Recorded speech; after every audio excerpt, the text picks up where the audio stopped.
Minimum ఒక 10 నుంచి 12 అన్న బీఆర్ఎస్ పార్టీ గెలుచుకుంటుంది కావచ్చు అనేటువంటి ఒక ఆశ అయితే పార్టీ శ్రేణుల నుంచి వ్యక్తమైంది. వాళ్ళు అదే కూడా చెప్పడం జరిగింది. కానీ అనూహ్య రీతిలో చాలా తక్కువ స్థానాలు, కేవలం 5 స్థానాలకే అటు బీఆర్ఎస్ పార్టీ మంచిర్యాల కార్పొరేషన్ కు అంకితమైంది. సో థర్డ్ స్థానంలో ఇప్పుడు మనకు బీజేపీ సెకండ్ పొజిషన్ కి వచ్చి బీఆర్ఎస్ థర్డ్ పొజిషన్ కి వస్తుంది అనుకున్నాము. కానీ ఆ సిచ్యువేషన్స్ లేవు. చాలా ఉత్కంఠపరచడం కూడా, చాలా డివిజన్ లో కూడా హోరాహోరీ పోరు కూడా జరిగింది. కొంతమంది అభ్యర్థులు, ఫర్ ఎగ్జాంపుల్ బీజేపీ నుంచి పోటీ చేసినటువంటి 23వ వార్డు నుంచి ముఖేష్ గౌడ్ అనే అభ్యర్థి కేవలం 9 ఓట్లతో గెలవడం జరిగింది. దానికి ఒకసారి రీకౌంటింగ్ కూడా పెట్టడం జరిగింది. చివరికి 9 ఓట్లతో గెలవడం జరిగింది. సో 10, 14, 60 ఓట్లతో కూడా గెలిచినటువంటి అభ్యర్థులు ఉండడం జరిగింది. చాలా డివిజన్ లో కూడా టఫ్ ఫైట్ కూడా బీజేపీకి అటు కాంగ్రెస్ మధ్య జరిగింది. అంటే మరొక 3-4 స్థానాల్లో బీజేపీ గెలిచే అవకాశాలు ఉన్నప్పటికీ కూడా పూర్తి స్థాయిలో ఆధిక్యతతో రాలేదని చెప్పవచ్చు. కానీ బీజేపీకి అయితే గణనీయమైనటువంటి ఓటు బ్యాంక్ అయితే ఈ ఎన్నికల్లో మనకు పెరిగిందని చెప్పవచ్చు. సో ఓవరాల్ గా మొదటిసారిగా అప్గ్రేడ్ అయినటువంటి మంచిర్యాల కార్పొరేషన్ పైన కూడా పూర్తి స్థాయిలో కూడా కాంగ్రెస్ పార్టీ తన ఆధిక్యాన్ని చూపించుకుంది. మంచిర్యాల ఎమ్మెల్యే ప్రేమ్ సాగర్ రావు కూడా పూర్తి స్థాయి విశ్వాసాన్ని కూడా వ్యక్తం చేయడం జరిగింది. 80% కూడా మాకు 50 నుంచి 55 సీట్లు కన్ఫర్మ్ వస్తాయి, దానిలో ఎలాంటి డౌటే లేదని కూడా చెప్పడం జరిగింది. అనుకున్నట్టుగా దాదాపు మరొక 2 స్థానాలు కూడా కాంగ్రెస్ పార్టీ ఆధిక్యంలో ఉంది. కాబట్టి బహుశా 50 అంటే హాఫ్ సెంచరీ దాటే అవకాశం మనకు మంచిర్యాల కార్పొరేషన్ లో కనిపిస్తుంది. సో ఓవరాల్ గా చూసుకుంటే మంచిర్యాలలో ఉన్నటువంటి మరొక మున్సిపాలిటీ లక్షట్పేట మున్సిపాలిటీ మంచిర్యాల నియోజకవర్గంలోనే ఉంటుంది. సో అది కూడా కాంగ్రెస్ పార్టీ పూర్తిగా కైవసం చేసుకుంది. లక్షట్పేట మున్సిపాలిటీలో 15 వార్డులు ఉంటే కాంగ్రెస్ పార్టీ 11, బీఆర్ఎస్ 3, బీజేపీ 1. అంటే మ్యాజిక్ ఫిగర్లు దాటి ఇంకా ఎక్కువ స్థానాలు 4 ఎక్కువ స్థానాలు కూడా లక్షట్పేట కాంగ్రెస్ పార్టీ తన హస్తగతం తీసుకుంది.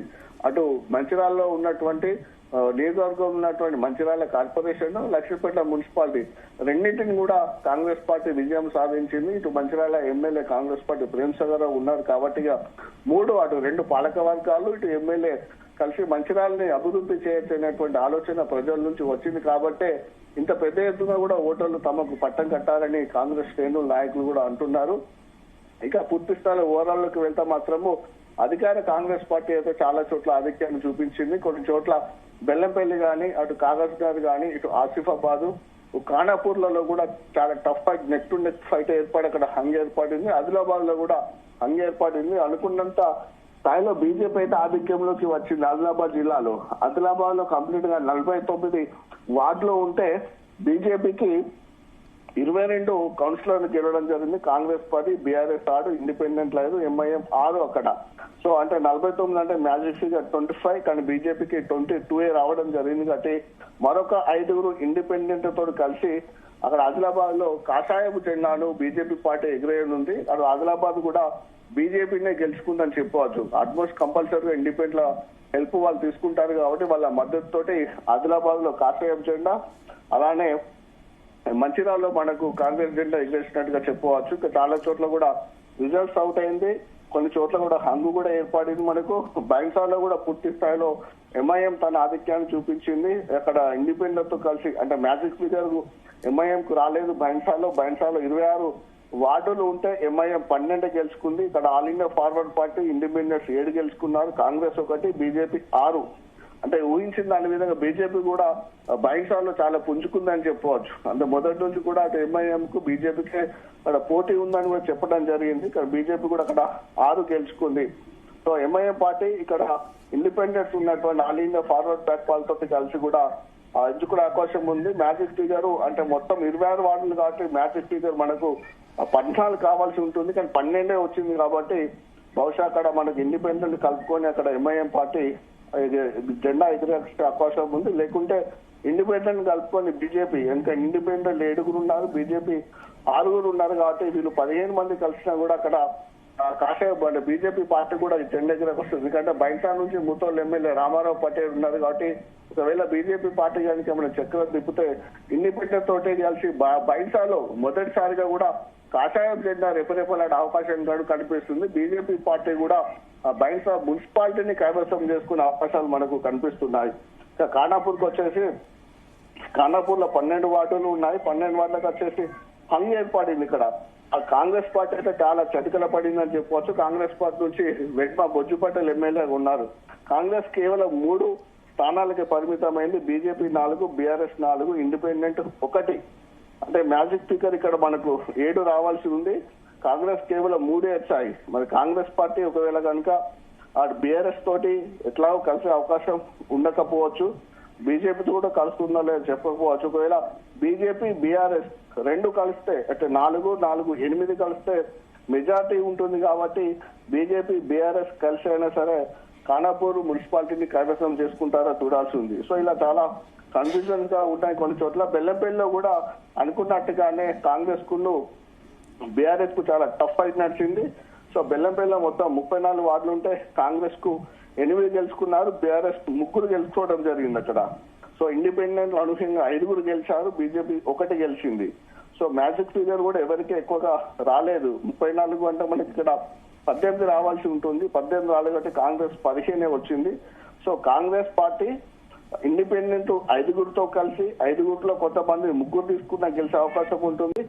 బీఆర్ఎస్ పార్టీ 13 వచ్చింది కాబట్టి ఇటు బీజేపీ 1, ఇండిపెండెంట్ 5లో ఒక 4తో తీసుకున్నా కూడా అక్కడ అవకాశం ఉంది. అంటే బెల్లంపల్లిలో అటు కాంగ్రెస్ పార్టీకి ఇటు బీఆర్ఎస్ పార్టీకి 2 పార్టీలు కూడా మున్సిపాలిటీస్ కైవసం చేసుకునే అవకాశం అటు బెల్లంపల్లిలో ఉంది. ఇక ఆల్రెడీ కేతన్పల్లి, చెన్నూరు, కేతన్పల్లి బీఆర్ఎస్ తో పొత్తు, బీఆర్ఎస్ ఆల్రెడీ గెలుచుకుంది. చెన్నూరును కూడా అటు కాంగ్రెస్ పార్టీ గెలుచుకుంది. కాగజ్నగర్ లో కూడా హంగ్ అయితే కొనసాగుతుంది. ఆసిఫాబాద్ లో కూడా సేమ్ అదే వన్ సైడ్ కాకుండా అక్కడ కూడా చాలా టఫ్ అయితే మనకు ఆసిఫాబాద్ లో కొనసాగింది. ఆసిఫాబాద్ లో కూడా 20 వార్డులు ఉంటే కాంగ్రెస్ పార్టీ 7, బీఆర్ఎస్ 9, ఇండిపెండెంట్ 4. అంటే ఏ పార్టీకి కూడా అక్కడ మెజార్టీ రాలేదు. మ్యాజిక్ ఫిగర్ 11 కాబట్టి ఇక్కడ కాంగ్రెస్ పార్టీ ఇండిపెండెంట్ గా ఉన్నటువంటి 4తోటి కలిస్తే అక్కడ మనకు 11 అవుతుంది ఎగ్జాక్ట్లీ. సో కాంగ్రెస్ పార్టీ నుంచి అక్కడ దండవిటల్ ఎమ్మెల్సీ ఉన్నారు, అతను ఎక్స్ ఆఫీషియో ఓటు వేస్తే అక్కడ కాంగ్రెస్ పార్టీ ఆసిఫాబాద్ మున్సిపాలిటీని కైవసం చేసుకునే అవకాశం ఉంది.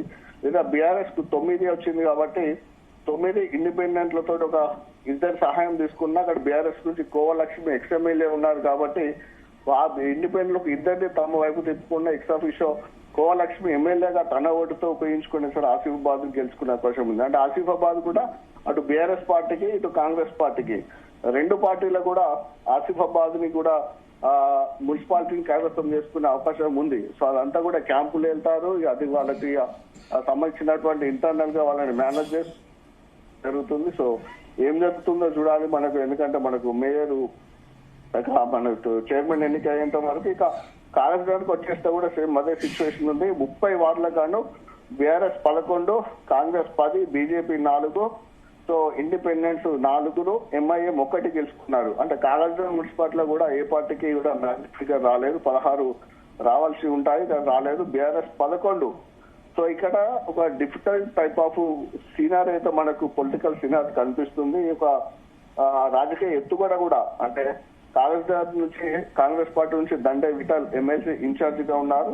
సో కాంగ్రెస్ పార్టీ నుంచి తను బీజేపీతో పొట్టు పెట్టుకొని అంటున్నాడు. కాంగ్రెస్ కు 10 ఉన్నాయి, బీజేపీకి 4 ఉన్నాయి, ఇండిపెండెంట్ 4, ఇండిపెండెంట్ నుంచి కొందరు తీసుకొని కాంగ్రెస్ నుంచి పొత్తు పెట్టుకునే అవకాశం ఉన్నట్టుగా అక్కడ మనకు బీజేపీ తోటి కలిసే అవకాశం ఉన్నట్టుగా కనిపిస్తుంది. బీఆర్ఎస్ తో మాత్రం ఎట్టి పరిస్థితుల్లో పోమనేటువంటి అభిప్రాయం కూడా అక్కడ కాంగ్రెస్ శ్రేణుల్లో వ్యక్తం అవుతుంది. సో ఇది కనుక ఒకవేళ జరిగితే అంటే కాగజ్నగర్ మున్సిపాలిటీని కనుక కాంగ్రెస్ పార్టీ కైవసం చేసుకోవాలనుకుంటే బీఆర్ఎస్ ను వద్దనుకుంటే బీజేపీతో కలవాల్సి ఉంటుంది. సో కాంగ్రెస్ బీజేపీ పొత్తు మరి జరుగుతుందా జరగదా, ఇండిపెండెంట్ కలిసి వస్తారా అనేది కూడా మనం చూడాల్సిన అవసరము. సో ఇలా చాలా సమీకరణాలు అయితే జరుగుతున్నాయని చెప్పవచ్చు. సో టఫ్ ఫైట్ అయితే కొన్ని చోట్ల మనకు విపరీతమైనటువంటి టఫ్ అయితే మనకు కనిపించింది. మిగతా చోట్ల మాత్రం వన్ సైడ్ గా జరిగింది. మొత్తానికి ఓవరాల్ గా చూసుకుంటే మంచిర్యాలలోని మంచిర్యాల కార్పొరేషన్ పూర్తి స్థాయిలో కాంగ్రెస్ పార్టీ ఆధిక్యంలో కొనసాగి కైవసం చేసుకుంది. ఇది ఉమ్మడి ఆదిలాబాద్ జిల్లాలోని మొత్తము మున్సిపాలిటీ కార్పొరేషన్ సంబంధించినటువంటి పూర్తి స్థాయి అప్డేట్. ఒక నిర్మల్ ఒకటి పెండింగ్ ఉంది. ఇంకా నిర్మల్ కొంచెం స్లోగా అక్కడ కౌంటింగ్ జరుగుతుంది. ఒక 3 వార్డులకు రిజల్ట్స్ రావాల్సి ఉంది. నిర్మల్లో కూడా ఇప్పటికే బీజేపీ కాస్త ఆధిక్యంలో ఉంది. అక్కడ కూడా హంగ్ ఏర్పడే అవకాశం మనకు కనిపిస్తుంది నిర్మల్లో కూడా. Right Raju Patel, thank you. Telangana municipal ఎన్నికల్లో జనసేన ఖాతా తెరిచింది. సూర్యాపేట జిల్లా నేరేడుచెర్లలో జనసేన అభ్యర్థి విజయలక్ష్మి అర్హూరి విజయం సాధించారు. 14వ వార్డులో తన సమీప ప్రత్యర్థిపై విజయలక్ష్మి విజయం సాధించారు. జనసేన అధినేత పవన్ కళ్యాణ్ మున్సిపల్ ఎన్నికల్లో పోటీ చేస్తారని భావించినా చివరకు ఆ ప్రయత్నాన్ని విరమించుకున్నారు. పవన్ ఈ ఎన్నికల ప్రచారంలో ప్రత్యక్షంగా పాల్గొనకపోయినా స్థానిక నాయకులు కార్యకర్తలు క్షేత్రస్థాయిలో పనిచేసి పార్టీకి విజయం దక్కేలా చేశారు. తెలంగాణలో జనసేనను విస్తరించాలన్న పవన్ ఆలోచనకు ఈ గెలుపు నాంది పలికినట్లు అయింది.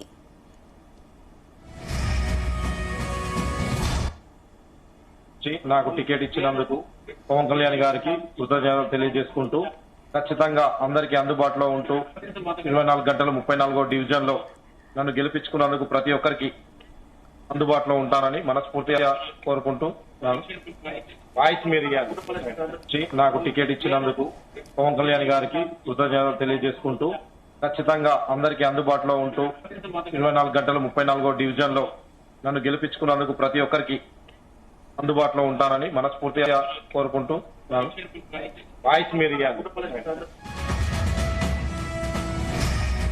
తెలంగాణ మున్సిపల్ ఎన్నికల్లో జనసేన ఖాతా తెరిచింది. సూర్యాపేట జిల్లా నేరేడుచెర్లలో జనసేన అభ్యర్థి విజయలక్ష్మి అర్హూరి విజయం సాధించారు. 14వ వార్డులో తన సమీప ప్రత్యర్థిపై విజయలక్ష్మి విజయం సాధించారు. జనసేన అధినేత పవన్ కళ్యాణ్ మున్సిపల్ ఎన్నికల్లో పోటీ చేస్తారని భావించినా చివరకు ఆ ప్రయత్నాన్ని విరమించుకున్నారు. పవన్ ఈ ఎన్నికల ప్రచారంలో ప్రత్యక్షంగా పాల్గొనకపోయినా స్థానిక నాయకులు కార్యకర్తలు క్షేత్రస్థాయిలో పనిచేసి పార్టీకి విజయం దక్కేలా చేశారు. తెలంగాణలో జనసేనను విస్తరించాలన్న పవన్ ఆలోచనకు ఈ గెలుపు నాంది పలికినట్లు అయింది.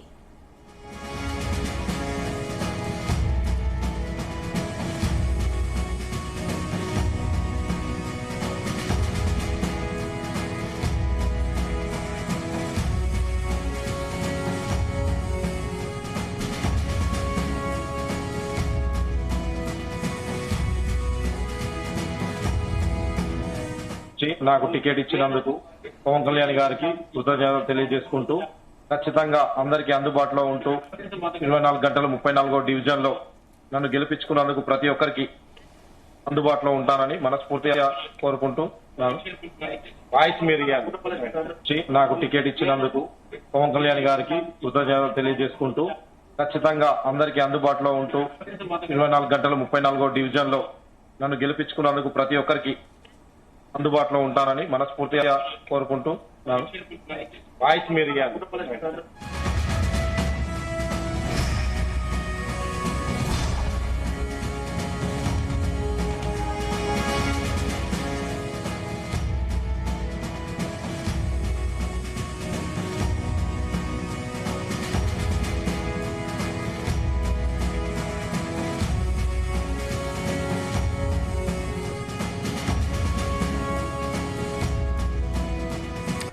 తెలంగాణలో జరిగిన మున్సిపల్ ఎన్నికల ఫలితాలు రసవత్తరంగా మారాయి. 17 మున్సిపాలిటీలలో ఓటర్లు రాజకీయ పార్టీలను కంగు తినిపించాయి.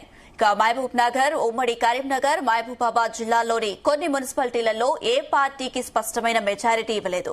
దీంతో ఎన్నికల ప్రచార సమయంలో రాజకీయ పార్టీలను దుమ్మెత్తిపోసిన వారు ఇప్పుడు కొత్త పాలక వర్గాలను ఏర్పాటు చేసేందుకు వార్డు సభ్యులను కూడగట్టుకోవడానికి ప్రయత్నాలు చేయాల్సి ఉంటుంది. విలక్షణ తీర్పునిచ్చిన మున్సిపాలిటీలో ఏ రాజకీయ పార్టీ ఎవరితో జతకడుతుందో అంతుపట్టకుంది.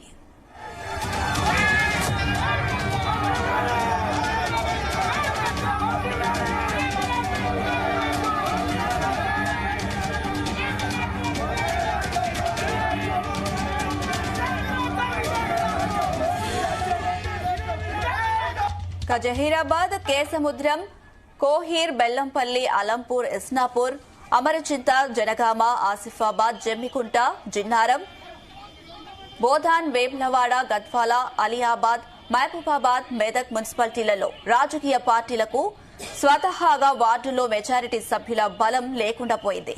దీంతో ఈ మున్సిపాలిటీలలో ఇండిపెండెంట్ అభ్యర్థులు కీలకం కాబోతున్నాయి.